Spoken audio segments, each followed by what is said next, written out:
Millennials website, and we are here with Raúl Laursen. Raúl, say what's up. What's up? So we just saw you playing the piano, and you did amazingly, and we loved it. But I was just wondering if you could tell us a little bit more about yourself. Okay, sure. I'm a transracial, transnational adoptee. I was adopted from Mexico, Vida Bravo, a town about an hour outside of Mexico City. What is the experience being transracial? You said transnational. Also, what does that mean to you? How has that affected your life? It means that I'm very conscious of race.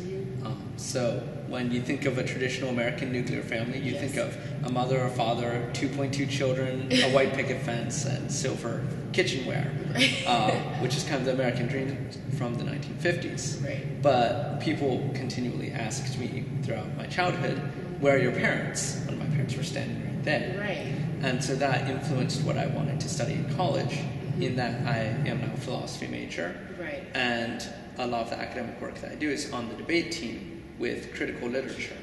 So what's your favorite thing to debate about? Probably the black-white binary, which is an extension of critical literature. It discusses how race relations, at least in the United States, can be defined by the interaction of the white body and the black body as communities. My argument then is that the brown body, yours truly, also exists within the conversation and has a voice, but is oftentimes overlooked. Just going back to the piano stuff, how long have you been playing for that? Probably about 5 years now. Wow. That's amazing. Do you play any other instruments? Yes. I've played the cello for close to 12 years now, I think. And the viola for a couple years, a really long time ago. And obviously I sing. Wow. And what's your favorite thing to do out of all these different things you do in terms of the music? In terms of music, I think it's really dependent on the audience. So I play the cello for myself. And not really for anybody else. The piano I play for friends, but I'll sing for an audience. So, what inspires you to play music, or what inspires you in general?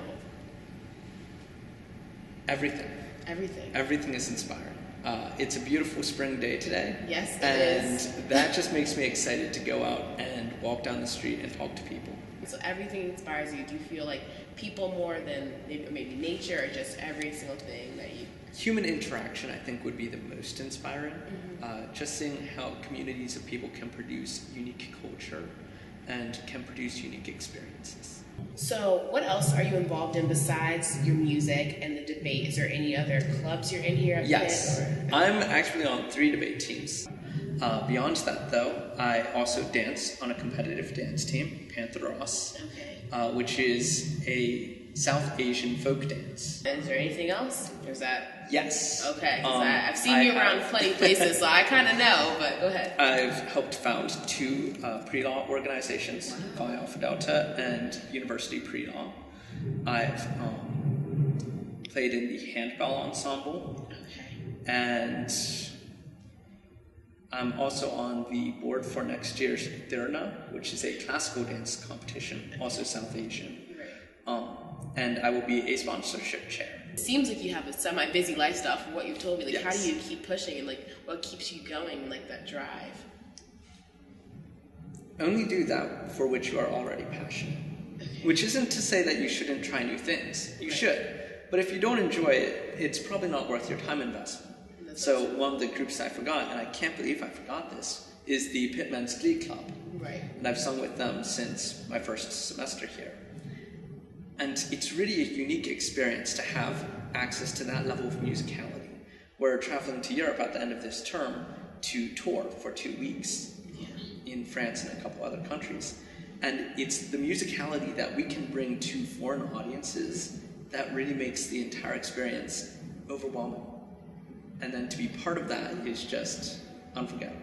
That's so beautiful. So essentially, you have that passion, and it gets you through things, even when you probably are tired sometimes. Yes. You think, oh, I love this, and I'm touching someone's heart, so it's okay. So with all this stuff, what do you actually want to do when you grow up? Like, what is your biggest aspiration? Because it seems like you have a lot of things you're involved in. Oh, goodness. You know, when I was younger, my family was convinced I'd be a mathematician. In high school and early college, I was convinced I would be a lawyer. But now, I want to take a year or 2 for the Peace Corps to get a better perspective on the world. But the dream is freelance editorial work. I see a lot of city-based newspapers and other publications that have great reporting, great material, great analysis, but their language isn't as precise as it could be. I just have one more question for you. Sure. So you are 21, and you're doing so many amazing things, and you seem like you have a really fulfilling life and everything. So what do you feel like it means to be young? And what does that do for you? Like, how does that motivate you and stuff? To be young, yes, I think, is to be full of aspiration and energy. And more than a low naivety. You're going to try things that you probably shouldn't. Try to take on too many courses or too many extracurriculars. I know that I'm guilty of that myself. A little bit, but it's okay. But it means continuing to see the world as a set of possibilities instead of a set of things that you've already tried. Or instead of the failures of the past, you're looking at what you can improve or what you can try next. So to that end, I don't think age really has much to do with youth. Okay, so you think it's more of a mentality than a number, per se. Raúl, thank you so much for being here with us, and we really appreciate you here. So is there anything you want to say for any young people out there who have a passion or a dream, but are a little bit nervous about it? Any advice you can give to our millennials? And you just... If you find something that you really love, make it about yourself. Make sure that you're dancing on stage not because you want to wow the audience, not because you want to impress the judges, but because you yourself love to dance. If you sing, sing in the shower. Sing on a stage, sing wherever, but sing for yourself.